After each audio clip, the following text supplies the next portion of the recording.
Shalom and welcome back to this week's edition of Talking Torah. I'm Rabbi Ravid. I'm Rabbi Charles Klein. And today we're going to look at the Parsha Vayeshev. And so Rabbi Klein, Vayeshev is all about Jacob's sons, Bnei Yisrael, the children of Israel. And the relationship really in particular between Joseph and all of his other brothers. And the story of Joseph and the brothers is quite famous, the Technicolor dream code and all of that. Mm-hmm. And we know that Joseph is thrown into the pit because, as it says in the Torah, that the brothers saw that Jacob preferred Joseph. And the question that I have in all of this, and the fact that they threw him into the pit and they hated Joseph, that all the other brothers hated Joseph, how responsible do you see Jacob in this whole story for the fact that Joseph is hated by his brothers? Is it Joseph's fault or is it Jacob's fault? Where do you stand on that? I see it as being primarily Joseph's fault. Could Jacob have made it better? Yes. But I want to give Jacob an out here. And I'll tell you why. The very famous beginning of the Torah reading, Vayeshev Yaakov be'eretz migurei aviv. Now Jacob came to settle down in the land of his ancestors. I love that line, and frankly, the older I get, the more I understand it. You know, Jacob had been through it all. He had to run away from home. He was contending with his brother Esau. He was contending with Lavan once he ran away. He had to deal with all of that his whole life. His whole life. Finally, he's coming home. His wife, Rachel, whom he loved, dies. And we know what he had to go through to get her. Right. So finally he's back, and the Torah says, Vayeshev Yaakov. He just wanted to settle down. He wanted to enjoy his golden days, his golden years, in the land of his ancestors, in Delray Beach or Boca Raton, in the land of Canaan. And he was hoping that maybe there would be some shalom by it. Maybe there would be some peace in the house. And I think, look, he saw what was brewing, there's no question. He reacts to it a little bit, probably not enough for sure. But I want to understand Jacob in the respect that I want to appreciate all that he's gone through, how exhausted he appears to be. Just emotionally exhausted from the ordeals of life. And I think that Jacob, Yaakov, was kind of hoping maybe these guys can resolve it for themselves. Maybe I don't have to get into this with them. Maybe they'll resolve it for themselves and there'll be peace. I don't want these boys fighting with each other, but I don't know if I have enough left in me to quell this problem. I'm inclined to agree, but the issue that I have comes in verse 10. When Joseph tells them about his dreams, that he is the sheaf of wheat that is standing tall, and all of the other sheaves are bowing down, and he's the star that all the other stars are bowing down to. And then Jacob says this line. He says, "What is this dream that you have dreamed? Are we to come, I, your mother, and your brothers, and bow low to you to the ground?"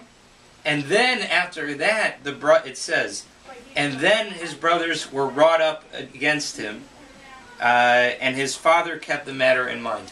So Jacob actually seems to be an instigator in this line.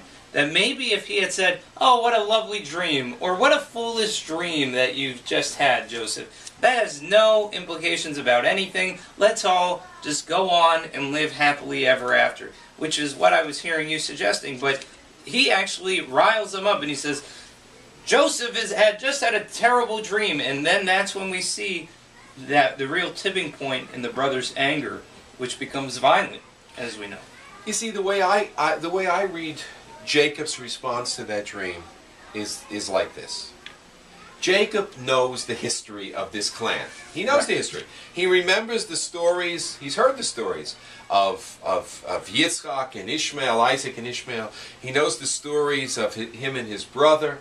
He knows all these stories. And I think he's saying here, hey Joseph, it's time for us to stop this. You know, we've had now 3 generations of this family at odds with each other, where siblings have been at odds with each other over who's going to be number one, who's going to be the powerful one, who's going to get the blessing, Let's stop it. Let's stop it.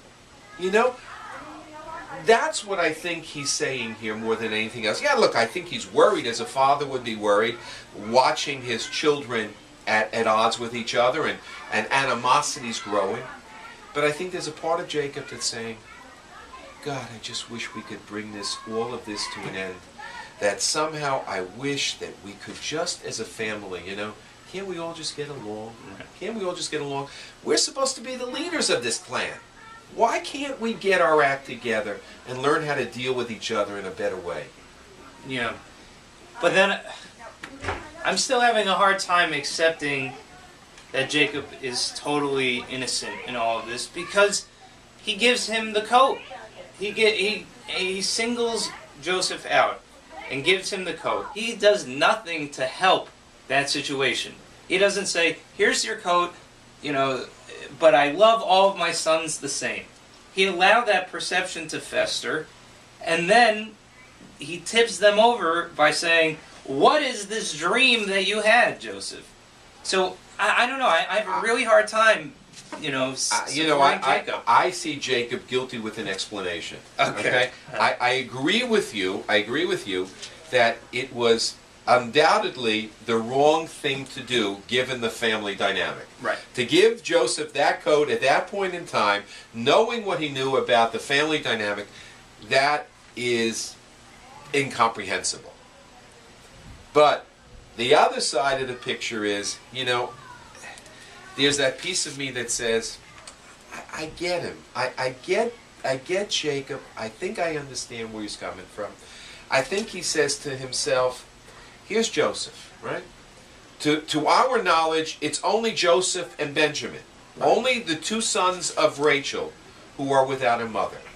They lost their mother at a very, very early age, which psychologists will tell you is a very, very difficult loss. When children lose a parent at an early age, they are left wanting for the rest of their lives, left with a deep, deep void for the rest of their lives, and it's a very difficult loss for them to ever really get beyond. And there's a part of me that says that Jacob understands that Joseph has grown up. Joseph is a young boy. He's only 17. His mother is gone. And maybe does this help him feel a little bit better?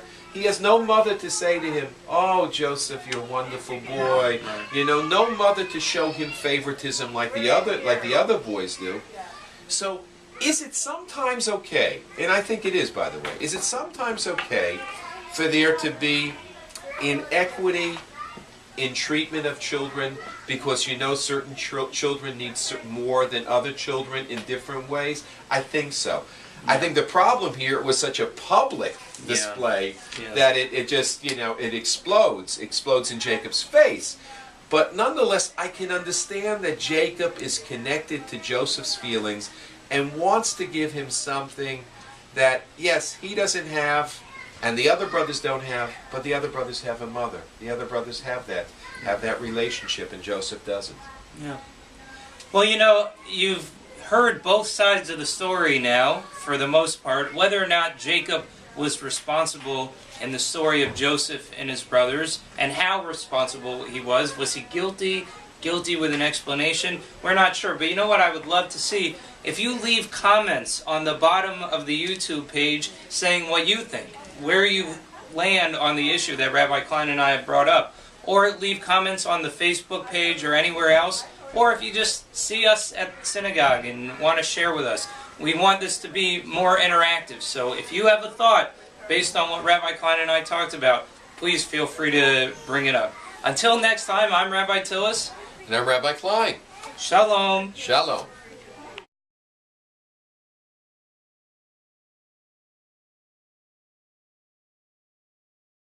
I'm inclined to agree. Inclined. How about that? And I'm glad you're agreeing with me. In Rabbi Klein.